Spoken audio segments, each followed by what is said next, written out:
I am a behavioral psychologist. What you do is you find out what, essentially, you help a person establish their aim, then you break down what they're trying to do into attainable units, and you negotiate with them. You say, well, look, they say, I'm not making use of my time very well, spending 3 hours a day playing video games. You say, okay, hypothetically, how much time would you like to spend playing video games? And they say, well, I could probably spend an hour a day without it interfering with the rest of my life, which is kind of the issue, right? Because if you play video games, fine, but maybe 3 hours means that you're not doing your homework or something, and that's not a good game. So you say, okay, well, I want to play for an hour a day.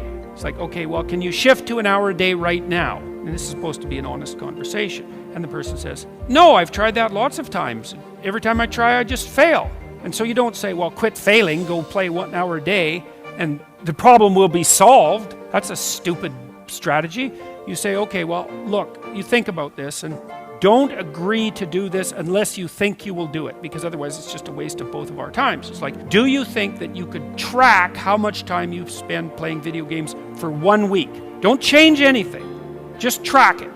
And they think, yeah, I could probably do that, but I might miss a couple of days. You think, okay, fine. So here's the deal. 5 out of the next 7 days, you just track how much time you spend playing video games. And the person says, I think I can do that. Because that's what you want them to say. You want them to succeed at the improvement. It's not much of an improvement, but it's something, right? Then they come back and they say, well, yeah, I was playing about 4 hours a day.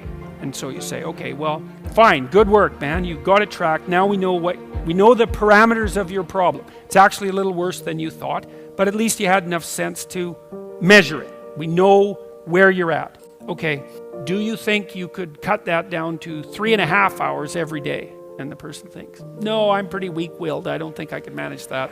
You say, well, how about this? Do you think that 2 of the next 7 days you can only play for 3 hours? You think you can manage that? And you're not cynical about this. You're not insulting the person, any of that. It's like, because you don't care. All you care is that they make some incremental movement towards their goal. And the person thinks about that, if they have any sense, and they take their weakness into account, and they think, I think I could probably do that.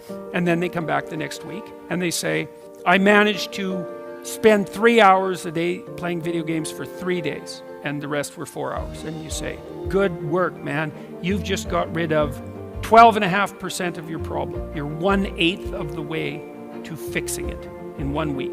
And the person isn't going to be all that thrilled with themselves because they don't do the arithmetic and they don't do the projection. They think, well, I'm still pretty damn useless. I'm playing 25 hours worth of video games a week. It's nothing to pat myself on the back for. It's like, yes, it is. It's a marked, measurable improvement, and it's a move in the right direction. And then you say, okay, well, on the days you succeeded, how did you manage to succeed?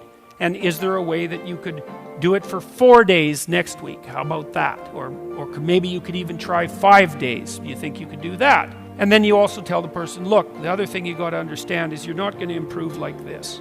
You're going to improve like this. So some weeks you're going to come back and say, geez, I backslid completely and I played for 4 hours a day for 7 days. But it doesn't matter, because that doesn't mean you failed. It just means that you slid back. You want to calculate it over a month or something like that. And, generally speaking, a month later, the person's down to something like 2 hours a day. And you've figured out ways of filling their time in with something productive otherwise, and they're on their way. And the general consequence of that is that every time they manage an accomplishment, they get a little stronger in character, they get a little bit more confident in their ability, they get a little bit less racked with self-disgust, they get a little bit more hopeful about the future, and they get more confident that they can make another change. And if you're patient, and you have to be patient with yourself that way, it's like you reward those incremental improvements and you don't get all cynical about them. And you think, okay, just imagine what would happen if you kept doing that every week for 10 years. And the answer to that is, things would be so much better for you that you can't even imagine it with that much improvement. Or maybe even with half that much improvement. And so that's a very good way of progressing. I remember a friend of mine that was incarcerated, and for years she had thrown her life away in alcohol and to drugs. And I said, what was the moment that you turned your life around? She's been sober now for 21 years. And she said one day she was cleaning the toilet of the warden of the prison. And she said, while she's cleaning the toilet and she flushed the toilet, she said was like an aha moment, that she said to herself, if I stop doing drugs, I'll never have to clean a warden's toilet again. Isn't that interesting? That was like an awakening for her. And from that time to this time, she never touched a glass of alcohol. From that time to this time, she stopped using drugs. From that time to this time, she stopped associating with her friends who were still into drugs, and many to this day, those that are not in jail or those that are not dead yet. That moment, all of us have moments in our lives when it's a wake-up moment. I remember I was 10 years old and working with my mother, and she was on Miami Beach and working for families, wealthy families, and cooking for them, and we ate the food left over from these families that she cooked for. They were kind and generous people. They would say, Mamie, whatever food is left over, you can pack it up and take it home to those children that you have adopted. And I remember looking around these big, beautiful homes, and I said, Mama, and she said, Leslie, what is it? I said, one day, I'll buy you a big, beautiful home just like this. Now, where did that come from? Now, I have a twin brother, and I think that what happened for me that did not happen for my brother, the part of the mansion that he worked in, he didn't have exposure to something that I had. The owner of this home, this wealthy man, he was playing motivational messages every day. I had to keep his office clean and the ashtrays clean of his cigars, and I had to vacuum and dust the bookshelf. But while I was doing that, I was listening to these messages. We become what we think about, by Earl Nightingale. All of us are self-made, but only the successful will admit it. Always strive to get on top in life, because it's the bottom that's overcrowded. I did not know at the time that my mind was being programmed. See, if you look at yourself and look at your goals and look at your dreams, here's what I know. You have to really program your mind for success. You have to program it deliberately.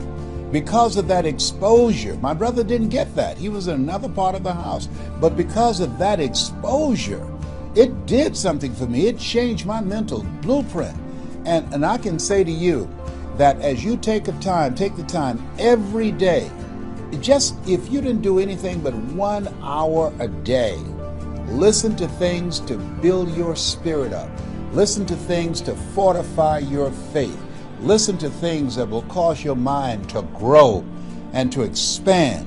I can tell you, based upon my own experience, there are things that you can do that you don't even realize. You want to keep a social distance from poverty, social distance from hard times, social distance from being poor, social distance from living a life of mediocrity, social distance from people who are not going anywhere, a social distance from people who don't want anything, social distance from people who don't have goals and dreams. Why? Because they rub off on you.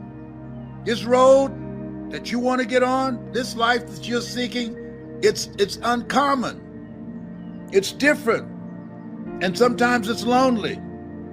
I choose not to be a common man. It's my right to be uncommon if I can. I seek opportunity, not security. I do not wish to be a kept citizen, humbled and dull by having the state look after me. I want to take the calculated risk, to dream and to build, to fail and to succeed. I refuse to live from hand to mouth. I prefer the challenges of life to the guaranteed existence, the thrill of fulfillment to the still calm of utopia. I will never cower before the master, nor bend to any threat. It's my heritage to stand erect, proud and unafraid, and face the world boldly and say, this I have done. You know why you're listening to me? Because you're uncommon. Everything I'm saying is common sense, but common sense is not common practice. You're different. Get over it. Understand that. Everybody's not going to get it.